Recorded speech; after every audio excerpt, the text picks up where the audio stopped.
Bonjour à tous et bienvenue dans le Self Care Club. Moi, c'est Alice, experte de ces petites choses qui enjolivent notre quotidien.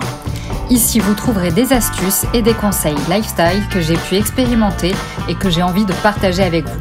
Alors, vous me suivez ou je vous emmène ? Dans cet épisode, je vais vous partager mon expérience Invisalign. Notamment parce que quand j'ai commencé à m'y intéresser, je n'ai trouvé aucun contenu fiable qui répondait vraiment à mes interrogations. Comme beaucoup le savent, Invisalign, c'est ce traitement orthodontique sous forme de gouttière amovible extrêmement discrète, sur mesure et plutôt rapide. Parmi ses nombreux avantages, il n'est pas invasif, généralement moins douloureux et surtout, il est bien plus prévisible que les bagues, la version plus classique et connue de l'orthodontie. Je vais vous parler de ce que j'aurais souhaité savoir avant de commencer, mon expérience et ressenti au global, mais surtout les résultats. Avant de débuter ce traitement, il faut que le praticien sache si vous y êtes éligible. Je m'explique. Selon vos antécédents dentaires et traitements ayant été effectués par le passé, ce traitement n'est pas forcément possible ou en tout cas pas le plus adapté pour vous.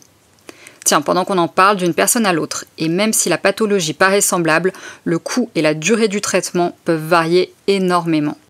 L'orthodontiste a donc besoin de plusieurs radiographies à réaliser en une seule fois avant de décider de vous proposer un plan de traitement en toute sécurité.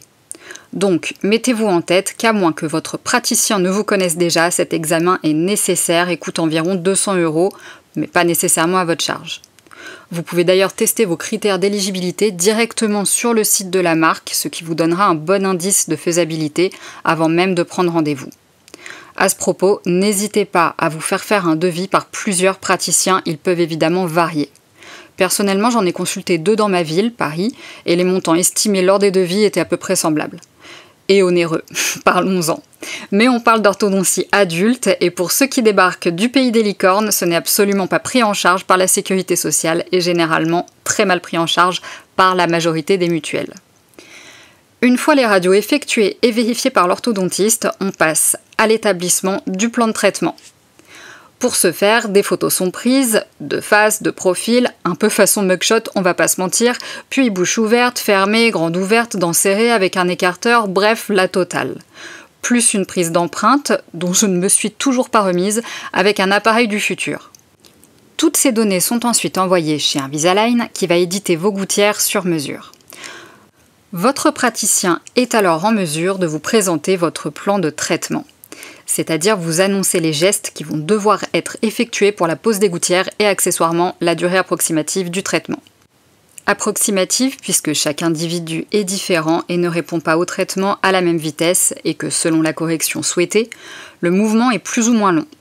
Je m'explique, faire pivoter une dent ou la tirer pour l'allonger, oui, c'est possible, et là vous aurez compris qu'on n'est pas sur du vocabulaire de pro, prend plus de temps que de compenser des espacements, par exemple. Maintenant qu'on a posé les bases, je vais vous parler de ce que j'aurais aimé savoir avant de commencer.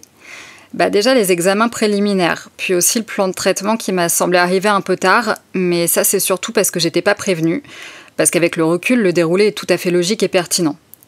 Mais en vrai, j'étais surtout pas prête pour la suite. On m'avait parlé de stripping et de taquet et j'avais globalement compris de quoi il s'agissait. Je vais commencer par définir, pour ceux qui ne savent pas, les taquets sont de petits amas de colle qui vont être apposés sur certaines dents. Spoiler alerte, pas toutes et c'est pas vous qui choisirez. Mais ça reste très discret, toujours plus que les bagues. Passons au stripping, mon pire cauchemar très personnellement. Là, il s'agit de meuler quelques microns d'émail dans le but de récupérer un peu d'espace entre certaines dents. Ne paniquez pas, c'est sans incidence pour la santé de vos dents bien entendu, et il est important de préciser que ce n'est absolument pas douloureux. Alors pourquoi est-ce que ça m'a traumatisée ? Non, le mot n'est pas trop fort. Parce que c'est ultra désagréable, ça vibre horriblement fort, j'ai cru défaillir sans exagérer.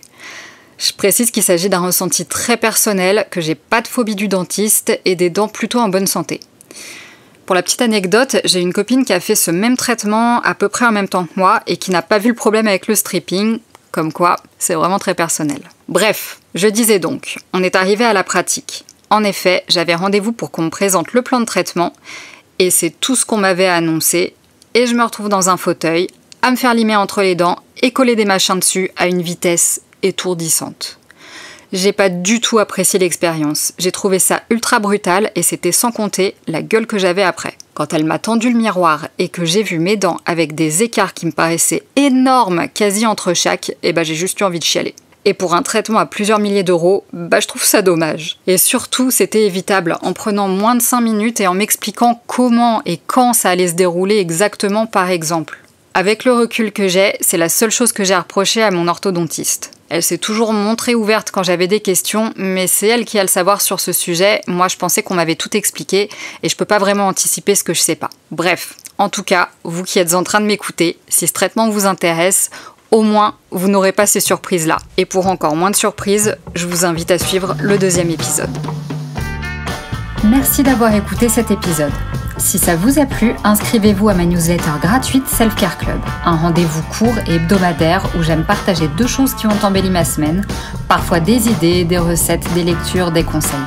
Je vous laisse le lien dans la description de l'épisode. À très vite!